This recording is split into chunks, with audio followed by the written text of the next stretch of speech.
Noroto, c'est une enseigne qui a été créée en 1970 dans le Nord, avant de se développer au niveau national, puis au niveau international. C'est ce qu'on appelle un centre auto. Donc centre auto, c'est que vous avez un espace magasin et un espace atelier. C'est vraiment ce qui définit le concept de centre auto. La franchise, c'est un croisement de deux histoires qui se sont rejointes, puisque Noroto a racheté une enseigne qui s'appelait Max Auto en 2003. Et puis au fur et à mesure du temps, les concepts se sont bien rapprochés, la logistique a été commune, les plans d'achat, la com, etc.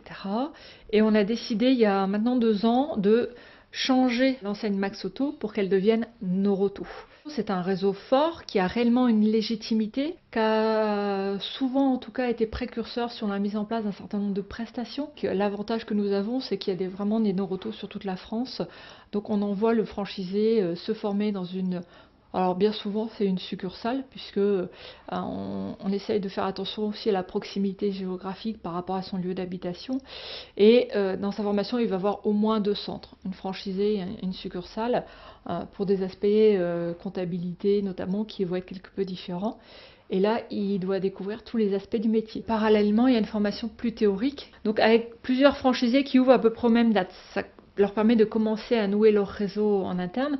Puis souvent, ils partagent les mêmes interrogations. En atelier, on va avoir une partie plan de trésorerie, comment construire son plan de trésorerie quand on est chef d'entreprise, ce qu'on ne connaît pas du tout quand on est salarié. Une partie ressources humaines, une partie gestion, quels sont les indicateurs de gestion à piloter.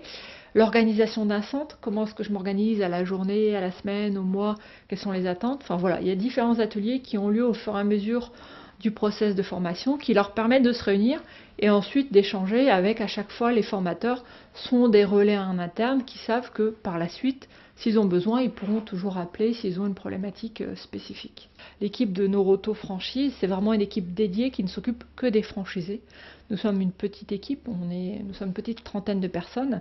Ça veut dire qu'on connaît tous nos franchisés. Donc quand ils nous appellent, on sait forcément qui est au bout du fil et on essaie toujours de trouver une réponse très rapide par rapport à sa problématique. En termes de suivi, de fonctionnement dans la vie du réseau, il y a une réunion régionale par trimestre, parce qu'après, les gens se connaissent. Hein. Une région, c'est 15 à 20 centres. Et ces réunions, ça permet aussi de faire un point sur la stratégie de l'entreprise, sur les actions qu'on va mener, aussi bien en termes de famille de produits, en termes d'action marketing, enfin sur la vie du réseau, et puis eux d'échanger sur des problématiques communes. Et ensuite, une fois par an, il y a une réunion vraiment avec tous les franchisés, et tous les 2 ans, on a un congrès qui dure 3 jours, où là on allie un peu plus de ludique et de festique avec une partie activité, c'est-à-dire quelle est la stratégie de l'entreprise sur les 2 à 3 ans à venir. Quand un candidat s'adresse à nous pour être franchisé Noroto, il y a un parcours de sélection, puisque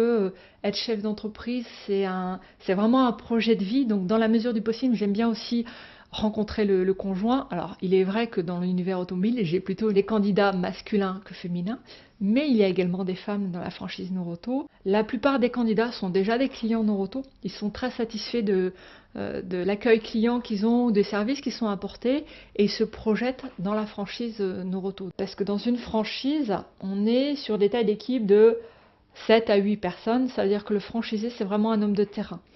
C'est-à-dire qu'il doit être commerçant. Quand je dis commerçant, c'est il y a un client qui rentre, mon plaisir c'est d'aller m'occuper de mon client, d'être souriant, de trouver le service dont il a besoin et de lui vendre la prestation. Après, un mécanicien qui n'est pas là, il doit aller savoir aller monter du pneu parce qu'il y a besoin d'un coup de main. Mais ça ne veut pas dire que je cherche un mécanicien.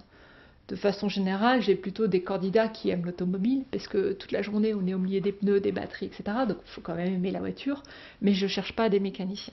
Cherche avant tout une personnalité. Ce qui veut dire que dans nos franchisés, j'ai des personnes qui viennent d'horizons très différents. Quand on a une ouverture, on a déjà plein de gens qui disent « Ah, il y a un Noroto qui s'ouvre, je vais aller voir, ça m'intéresse ». Mais après, elles reviennent parce qu'elles ont été bien accueillies, parce que la voiture, on a fait ce qu'il y a à faire, mais surtout on leur a donné un conseil sur l'entretien futur, ce qu'il y aurait à faire après, et ce dans un climat de confiance et de transparence.